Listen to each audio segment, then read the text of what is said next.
읽겠습니다. 시작. 가르침을 받은 대로 순종하는 교회입니까? 아멘. 가르침을 받은 대로 순종하는 교회입니까? 라는 제목으로 말씀을 증거하겠습니다. 자, 눈을 한번 마주쳐 봅시다. 자, 여러분, 말씀에는 능력이 있어요. 네. 우리가 에스겔서 나눌 때 하나님의 말씀이 선포되니까요, 마른 뼈도 사는 거예요. 네. 기적과 회복이 일어나는 것입니다. 바싹 마른 뼈도요, 하나님의 말씀이 들어가니까 일어나게 되는 것이죠. 말씀은 빛입니다. 말씀이 들어오면 우리 안에 있는 어둠이 떠나요. 할렐루야. 슬픔과 어둠이 떠나갑니다. 몰아내시는 거예요. 또 말씀에 선포되는 순간 성령께서 역사하시기 때문에 놀라운 기적과 이적이 일어나요. 성경에 보니까 말씀을 들으면서요, 귀신이 떠나가고요, 말씀을 들으면서 병이 낫고요. 아멘 좀 하셔요. 네? 기도하시고 들으란 말이에요. 말씀을 들을 때 치유가 일어나요. 네? 성령이 임하시고. 네? 아니, 일어나니까 기록했지. 그럼 지금도 성령께서 그렇게 역사하신단 말이죠. 오늘 말씀을 전하고 듣는 저와 여러분에게 놀라운 기적과 회복이 일어나기를 축복합니다. 자, 근데 여기는 조건이 있는 것입니다. 한 가지 조건. 언제 누구에게 이러한 회복과 기적이 일어나는가? 말씀을 믿음으로 듣는 사람이에요. 이 말씀이 나에게 그대로 이루어질 것을 믿고 아멘하는 사람입니다. 믿고 아멘하는 사람에게만 기적과 회복이 일어나요. 한 가지 예로 사도행전 2장에 보면 베드로가 설교합니다. 부활하신 주님을 증거해요, 사람들에게. 그때 베드로의 설교를 들은 바리새인과 서기관들과 제사장의 무리들은 베드로를 조롱해요. 아유, 저 무식한 어부가 저 올라가서 뭐하고 있니? 전혀 신경도 안 쓰고 조롱해요. 반면에 어떤 사람들이 있었습니다. 가슴을 치면서 회개하는 거예요. 어찌할꼬 어찌할꼬. 전혀 다르죠. 어떤 사람들은 베드로의 설교를 듣고서 조롱하고 무시한 반면에 어떤 사람들은 베드로의 설교를 듣고 가슴을 치면서 회개하는 거예요. 형제들아, 우리가 어찌할꼬. 베드로가 선포하죠. 너희가 각각 예수 그리스도 이름으로 세례를 받고 죄사함을 받으라. 그리하면 성령의 선물을 받으리라. 어떻게 이렇게 차이가 나냐 말이에요. 왜 누구는 말씀을 무시하고 조롱하고 어떤 사람들은 말씀을 듣고 회개가 일어나는가? 말씀이 들어가니까. 귀로만 들어서 소용없다는 것이죠. 말씀이 마음에 들어오니까 빛이 되어서 자기 안에 있는 죄악을 보게 하는 거예요. 그러니까 어찌할꼬 회개가 터져 나오는 것이죠. 말씀이 칼이 되어서 양심을 찌르는 거예요. 죽은 양심을 확 찔렀어요. 그러니까 가슴을 치면서 통곡하죠. 이것이 말씀을 듣는 자에게 일어나는 역사예요. 또 한 가지 예를 들면 복음서에 보면 주님께서 칭찬하신 백부장이 있어요. 백부장. 주님은 찾아왔어요. 주님, 제 하인이 죽게 생겼습니다. 고쳐주세요. 그래, 갑시다. 그랬는데 백부장이 말리죠. 아닙니다, 주님. 여기서 말씀만 하세요. 말씀만 하시면 제 하인이 나을 줄 제가 믿습니다. 그랬어. 주님이 놀라는 거예요. 어떻게 이런 믿음이 있느냐. 그래서 말씀했어요. 그 즉시 하인이 나았어요. 이런 겁니다. 말씀을 듣고 믿는 자는 반드시 기적을 경험해요. 말씀을 듣고 믿는 자는 반드시 하나님께서 주시는 능력을 경험하게 되어 있습니다. 앞에서 말씀드린 마른 뼈가 살아나는 것, 시간이 지난다고 살아나잖아요. 마른 뼈를 아무리 놓고 고이 모셔놔도요, 시간이 지난다고 살아나지 않습니다. 말씀이 들어가야지만 사는 거예요. 우리 인생도 마찬가지예요. 우리 삶의 문제도 마찬가지예요. 시간이 지난다고 시간이 해결해 주지 않습니다. 여러분, 절대로 시간이 해결해 주지 않아요. 아, 목사님, 시간이 지나서 좀 좋아졌는데요. 그것은 하나님께서 하신 게 아닙니다. 진짜로 시간이 지나서 그렇게 된 거지 하나님께서 역사하신 건 아니에요. 하나님은 언제 역사하십니까? 부르짖어야 역사하시는 거예요. 네? 말씀을 듣고 순종해 역사하시는 거죠. 네? 말씀이 들어가면 마른 뼈도 사는 역사가 지금 즉시 일어나는 거예요. 그러므로 사랑하는 여러분, 오늘부터 다시 한번 우리를 회복하시고 우리에게 기적을 베풀어 주실 주님을 믿으시고 말씀을 들으시길 바랍니다. 이 시간 저를 따라서 한번 선포할까요? 말씀을 들을 때 기적과 회복이 일어납니다. 아멘. 자, 오늘은 우리가 나눌 주제는 뭐냐면 바로 순종입니다. 순종. 하나님은 어떤 교회를 기뻐하시는가? 어떤 교회를 들어 쓰시는가? 결론적으로 말씀을 드리면 가르침을 받은 대로 순종하는 교회를 들어 쓰세요. 지난 주일날 제가 우리 중고청 자녀들 통해서 깨달은 게 있어요. 그래서 오늘 말씀을 이걸로 정한 건데, 성탄들이 다가오고 있죠. 각 목장마다 성탄절 공연을 준비하는데 우리 중고청도 뭘 해야 돼서 중고청 단톡에 올려놨어요. 영상을 하나 딱 올려놓고 잘 보고 주일날 한번 맞춰보자, 상의 좀 해보자. 그래서 주일날 모였어. 지난 주일날 모여서 단톡에 올린 영상 어땠는지 물어봤어요. 물어봤더니 아무 대답이 없어. 그래서 혹시 보고 온 사람 그랬더니 단 한 명만 손을 드는 거예요. 어찌나 속이 상하든지. 아무도 안 보고 왔어. 아무도. 단한 손 든 사람이 혜윤인데 혜윤이 저랑 같이 봤거든요. 집에서. 그러니까 아무도 안 본 거야. 아무도. 단톡을 읽기를 했는데 그 영상을 누르지 않는 것이지. 좀 실망했어. 그리고서 한숨이 나와서 속으로 이 아이들을 어떻게 가르칠까? 간단한 거 아니에요? 영상 4분짜리 보고 오는 거. 이런 것 작은 것에서 순종하지 못하는 것을 보고 제가 정말 적지 않은 실망을 느꼈어요. 이 양들을 어떻게 그냥 가르쳐야 되나. 근데 그 순간 제 마음속에 하나님이 이런 음성을 들려주신 것 같았어요. 야, 네 모습이잖아. 네 모습. 네가 그러고 있잖아 지금. 깜짝 놀랐어요.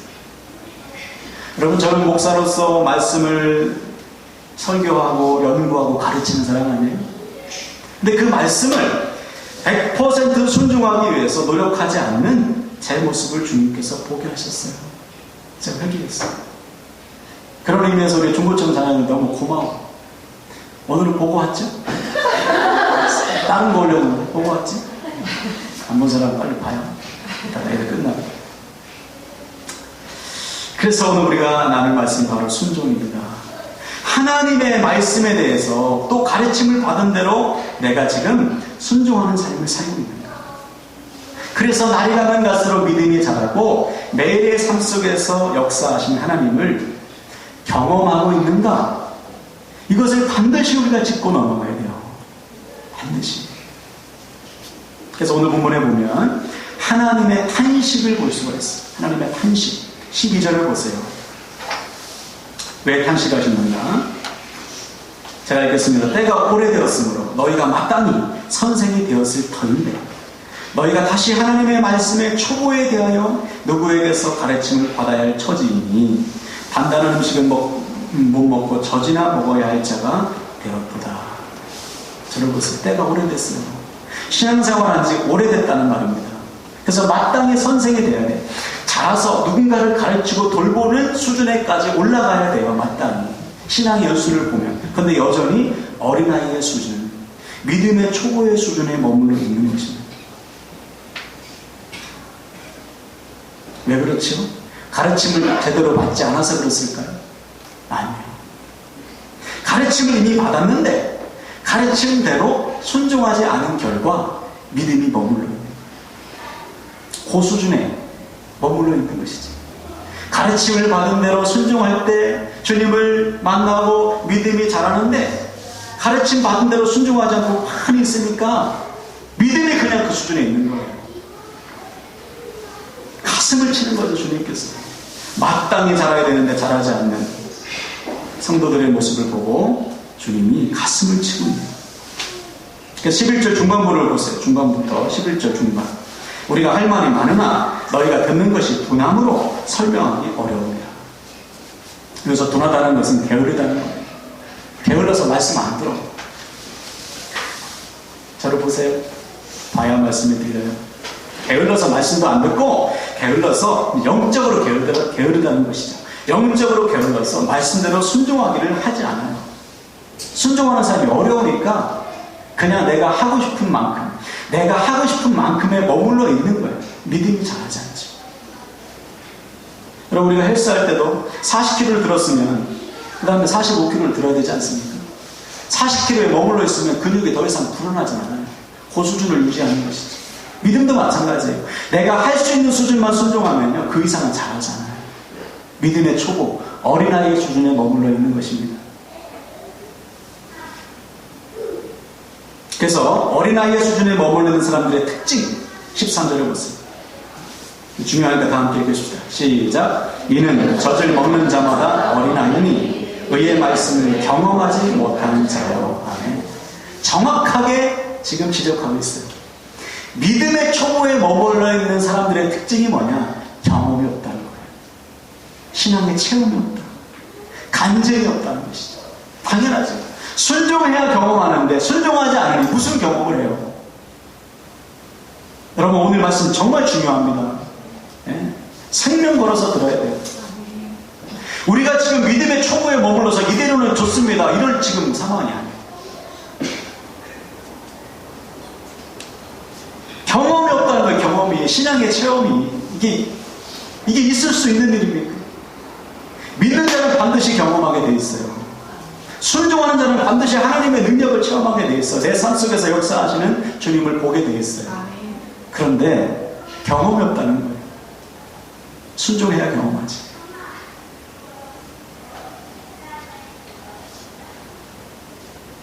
이 말씀대로 살면 정말 능력을 체험하는가? 이 말씀이 진짜인가? 한번 순종해 봐야지. 그래서 순종해야 체험하고, 체험해야 믿음이 자라는데 가만히 있으면 믿음이 자라지 않아요. 지난주에도 우리 결단했죠? 영적으로 깨어있자. 잠들면 삼손처럼 된다. 버린다. 끝난다. 그래서 우리 결단했어요. 각자 결단하고 목자 모임 시간에도 서로를 위해서 기도하고. 자, 그럼 이제 우리에게 숙제가 주어졌어요. 결단한 대로 순종하는 거예요. 내 영혼이 잠들지 않기 위해서 우리가 얼마나 노력하는가. 만약에 결단한 대로 순종하지 않았으면 우리는 일주일 내내 지나갔을 거예요. 영적으로 이길 수가 없으니까. 그러나 결단한 대로 순종했으면 우리는 사단을 이기고 왔을 거예요. 영적인 승리자가 되어서 주님 앞에 오늘 쫙 고백했을 거예요. 하나님 이기고 돌아왔어요. 얼굴부터 막 달라지겠죠.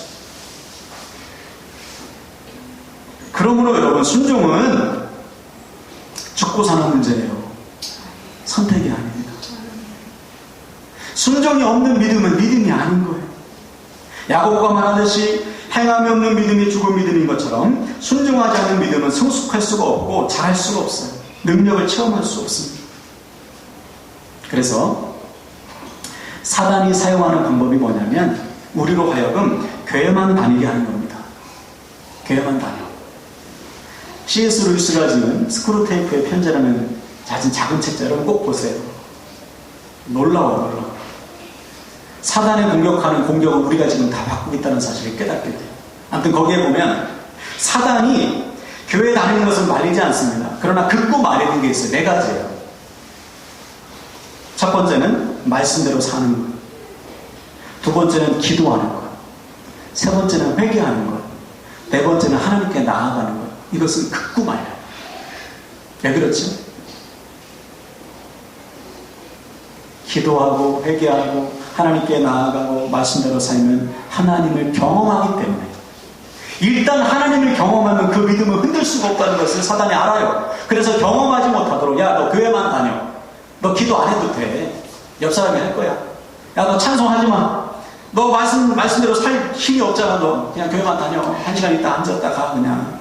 야, 삶 속에서 어떻게 우리가 하나님을 찾니? 회개 안 해도 돼. 이미 했잖아, 옛날에.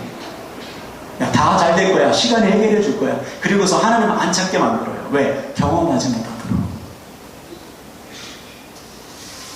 지금 우리가 속고 있어요. 사단은 우리로 하여금 주일 성수하라고 합니다. 말리지 않아요. 주일 성수 해, 괜찮아. 그런데 하나님을 만나지는 마. 무서운 거예요. 여러분 스스로에게 한번 질문해 봅시다. 지난 주간 사시면서 그런 말씀을 경험하셨습니까? 하나님의 인도하심을 세밀하게 체험하셨어요? 하나님의 역사하심을 경험한 간증거리가 있습니까? 그래서 오늘 하나님 앞에 예배하면서 정말 간증하며 나를 만나주신 하나님을 진실로 찬양하셨어요. 사람들을 만나서 내가 만난 하나님을 간증할 거리가 오늘 있냔 말이에요. 목장 모임을 통해서 내가 만난 하나님을 간증할 거리. 만약 없다면 이유는 딱 하나입니다. 내가 지금 순종하지 못하고 있다는 사실. 가르침대로 살고 있지 않다는 증거. 이것은 정상적인 믿음이 아닌 거죠. 만약 그렇다면 우리의 믿음이 그런 상태에 있다면 나만 죽는 게 아니에요. 내 주변이 싹 죽어요. 만약 믿음의 가장이 믿음의 초보의 수준에 머물러 있다면 자녀들의 믿음은 볼 것도 없어요. 목사의 믿음이 아주 얕은 수준, 아주 얕은 수준에 머물러 있다면 성도들의 믿음 볼 것도 없어요. 내가 높여야 평균이 올라가는 거예요. 내가 믿음이 자라야 내 주변이 자라는 것이죠. 여러분, 성적은 점검할 수 있잖아요. 오늘 이번에는 수학 80점 맞았니? 그래, 조금만 올려보자. 쉽게 점검이 되면 믿음은 안 보이니까 이 점검이 안 되는 거예요. 그래서 한눈 팔면 일주일 후딱 지나가는 거예요. 한눈 팔면 1년이 지나가요. 내가 내 믿음을 점검하지 않고 자녀들의 믿음을 점검해주지 않으면 어느 순간 믿음의 초보에 머물러서 스스로 만족하는 귀찮은 수준에 머물게 되는 것이죠. 그래서 오늘 주님은 히브리서를 통해서 우리에게 말씀하시는 거예요. 너 지금 어느 수준에 있냐? 너 믿음의 진보, 믿음의 성장을 이루고 있느냐? 우리에게 말씀하시는 거예요. 여러분, 오늘 말씀을 통해서 우리의 믿음이요, 믿음의 초보의 수준을 벗어나길 바랍니다. 잘해야 돼요. 그래서 장성한 수준까지 가야 돼요. 체험이 있어야 됩니다. 체험이. 한번 저를 다 선포할 거예요. 체험이 있어야 한다. 체험이 있어야 한다. 체험이 있어야 한다. 체험이 없는 믿음은 믿음이 아니에요. 예수님 당시에도 보면 주님께서 부활하신 다음에 제자들과 성도들에게 한 가지를 가르쳤어요. 예루살렘을 떠나지 말고 성령이 너에게 임할 때까지 기도해라. 기다려라 그랬어요. 이때 집중하세요. 이 말씀을 들은 사람이 최소 500명입니다. 최소 500명. 고린도전서 15장 6절에 보니까 부활하신 주님께서 일시에 동시에 500명의 형제들에게 나타났다고 기록하고 있어요. 네. 그러니까 너 성령 임할 거야, 기도해라, 기다려라, 이 말씀을 들은 가르침을 받은 사람이 최소 500명이란 말이에요. 그 사람들이 모였어요. 다락방에서 모였습니다. 우리가 뭐 마가의 다락방이라고 하는데 마가가 좀 부자였어요. 그래서 마가밖에 없을 것이다 해서 마가의 다락방이라고 하는 거지 성경에는 그런 게 없어요. 아무튼 다락방에 모였어요. 모여서 기도하는데 몇 명이 모였습니까? 500명 다 모였나요? 120명만 모이는 거예요. 나머지 380명은 안 모였어요. 아니, 모이라고 했으면 모여야지. 부활하신 주님께서 하신 말씀인데도 안 들어. 그래서 몇 명에게만 성령이 임했습니까? 순종하여 모인 120명에게만 성령이 임한 거예요. 그들만 쓰임받은 거예요. 순종하는 자만 능력을 체험할 수 있고 순종하는 자만 쓰임받는 거예요. 순종하는 자만 믿음이 한 단계 한 단계 올라가는 거예요. 또 사도행전 17장에 보니까요, 바울이 한 사람들을 소개하는데 베레아 사람들을 소개합니다. 베레아는 작은 도시예요. 데살로니카에 있다가 한 2주 있다가 매를 맞아가지고 막 죽이려고 하니까 도망 내려온 곳이 베레아인데, 베레아에 들어가서 복음을 전하는데 바울이 깜짝 놀랐어요. 베레아 지역의 사람들은 달라. 어떻게 다른지 한번 볼까요? 이렇게 달랐어요. 다 같이 읽습니다. 시작. 베레아에 있는 사람들은 데살로니카에 있는 사람들보다 더 너그러워서 간절한 마음으로 말씀을 받고 이것이 그러한가 하여 날마다 성경을 상고하는 거예요. 그렇죠? 바울이 깜짝 놀란 거예요. 이런 사람들이 다 있나. 베레아 사람들은요, 말씀을 들을 때 그냥 듣지 않습니다. 간절한 마음으로 들었어요. 거기서 끝나지 않고 이게 진짠가 상고했다는 것입니다. 상고는 묵상했다는 거예요. 더 나아가서 순종했다는 거예요. 말씀대로 살아보는 거예요. 그랬더니 체험하는 거 있죠. 그랬더니 복음을 증거했어요. 간증했어요. 그래서 그 지역에 수많은 사람들이 주님께로 돌아오는 거예요. 간단한 원리입니다. 내가 순종하여 체험하면 나만 사는 게 아니고 내 주변이 다 살아요. 하나님의 나라가 확장이 되는 거예요. 할렐루야. 이 기적이 여러분에게도 일어나야 될 줄 믿습니다. 그래서 순종이 필요한 것이에요. 힘들어도 순종해야 되는 것입니다. 생각해 보세요. 하나님께서 특별히 베레아 사람들만 사랑해서 은혜를 주셨겠어요? 아니죠. 하나님은 여러분 동일하게 사랑하세요. 네, 동일하게 말씀하시고, 그러면 우리 다 하나님을 체험해야죠. 어떻게 순종할 때. 또 한 사람만 더 소개하면, 우리가 잘 아는 여호수아 보세요. 그가 가나안 땅 전쟁을 앞두고 너무 떨리는 거예요. 무서워. 너무 두려웠어요. 자기는 모세가 아니잖아요. 가서 전쟁을 치러야 되는데 어떻게 전쟁을 치러? 뭐가 있어야지. 훈련된 군사도 없고 무기도 없고 아무것도 없어요. 벌벌 떨고 있을 때 하나님께서 이렇게 말씀하셨어요. 자, 하나님이 나에게 하시는 말씀을 듣고 한번 읽어봅시다. 여호수아 2:8. 여기서 시작. 이 율법책을 내 입에서 떠나지 말게 하며 주야로 그것을 묵상하여 그 안에 기록된 대로 다 지켜야 하나. 그리하면 내 길이 평탄하게 될 것이며 내가 형통하리라. 아멘. 중요한 말씀이 있어요. 따라합시다. 다 지켜 행하라. 이거예요. 이게 비밀이에요. 누가 형통을 누리는가, 누가 성숙을 누리는가, 다 지켜 행하는 사람입니다. 주님께서 우리에게 야 네가 할 수 있는 것만 해, 하고 싶은 것만 지켜 행하라 이러면 초골초 벗어날 수 없어요. 근데 주님은 여호수아에게 다 지켜 행하라. 내가 책임질게. 그래서 여리고 싸움 어떻게 이겼어요? 싸워서 이겼습니까? 다 순종했더니 이기게 하셨어요. 할렐루야. 기가 막힙니다. 하나부터 열까지 다 지켰어요. 입담으로 하루에 한 바퀴, 7바퀴, 마지막 바퀴 돌았을 때는 크게 외쳐. 말도 안 되는 말씀이고요. 하나부터 열까지 다 순종했어요. 그랬더니 하나님께서 이기게 하신 거예요. 피 한 방울 흘리지 않고 놀라운 기적을 체험하게 된 것이죠. 여러분 다 지켜 행해야 됩니다. 네? 내가 가능할 때 하는 것이 아니에요. 순종하는 믿음으로 하는 거예요. 믿음으로. 순종할 수 없는 상황 속에서도 순종하는 것입니다. 그때 우리는 반드시 체험하게 되어 있어요. 할렐루야. 자, 그럼 여기서 질문. 쉬우니까 한번 대답을 해보세요. 여러분 순종이 저절로 시간이 지나면 되던가요? 돼요? 시간이 지나면 됩니까? 안 돼요. 10년이 지나도 20년이 지나도 순종이 안 돼요. 그래서 하나님은 우리를 훈련하십니다. 훈련이 뭐죠? 반복하는 거예요. 반복. 자, 오늘 그 훈련 말씀이 나와 있어요. 14절을 보세요. 단단한 음식은 장성한 자의 것이니 그들은 지각을 사용함으로 연단을 받아 선악을 분별하는 자들이니라. 여기서 말하는 연단이 무엇입니까? 훈련입니다. 성경에 나와 있는 수많은 순종의 종들 처음부터 순종한 사람은 없어요. 하나님께서 훈련하셨습니다. 반복해서 순종을 계속해서 가르쳤어요. 그랬더니 장성한 믿음의 사람이 되더라는 것이죠. 여호수아도 두 번째는 불순종해서 졌잖아요. 아이성과의 싸움은. 여병우성은 순종해서 이겼지만 아이성은 불순종해서 졌어. 그때 주님께서 못 쓰겠다고 버렸나요? 아니요. 계속 또 훈련하셨죠. 야, 순종해라. 순종했더니 두 번째 이기게 하셨잖아요. 이거예요.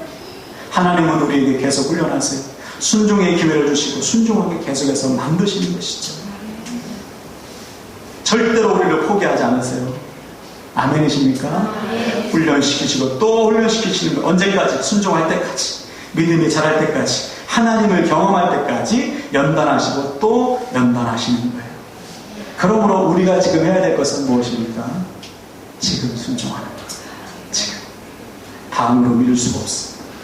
다음은 기회가 없을 수도 있습니다. 상황 핑계대지 마시고요. 믿음으로 오늘 순종해야 오늘 체험하는 거예요. 지금 체험하는 것입니다. 지금. 저는 소원이 있어요. 여러분이 믿음의 간증이 넘쳐나는 성도 되길 바랍니다.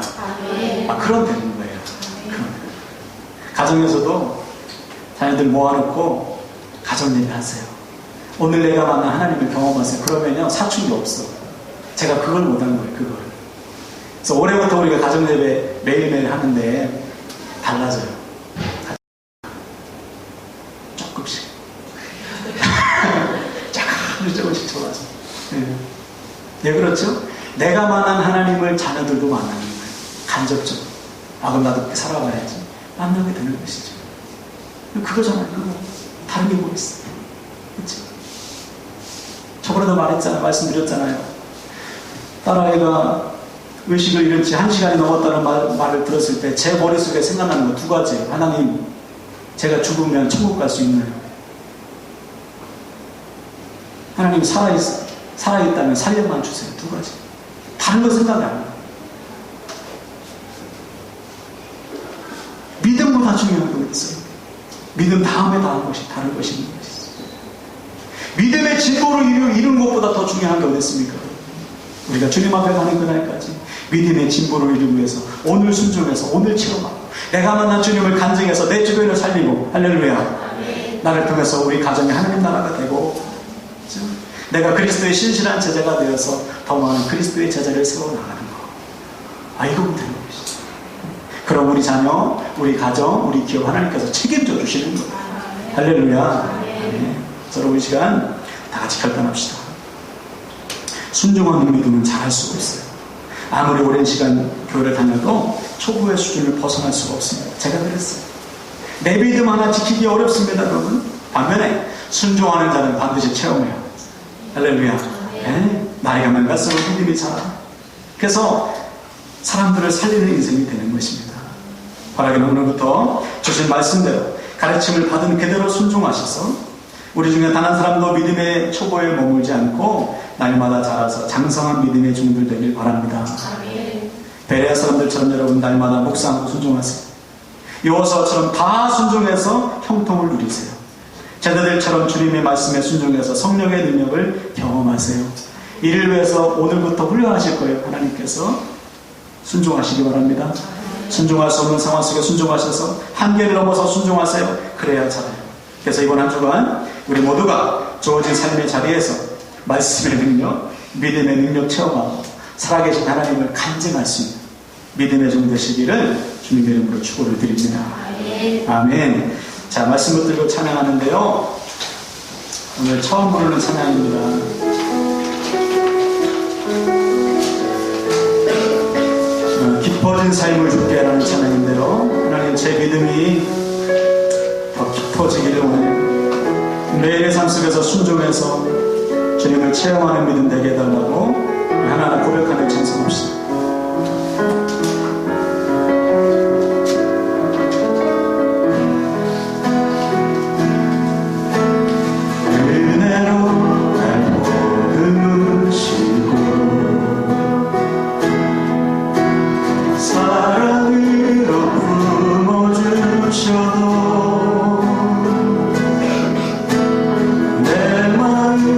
자라고 지키지 못하는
번째 결단할 제목은 여러분 회개하며 나아갑시다.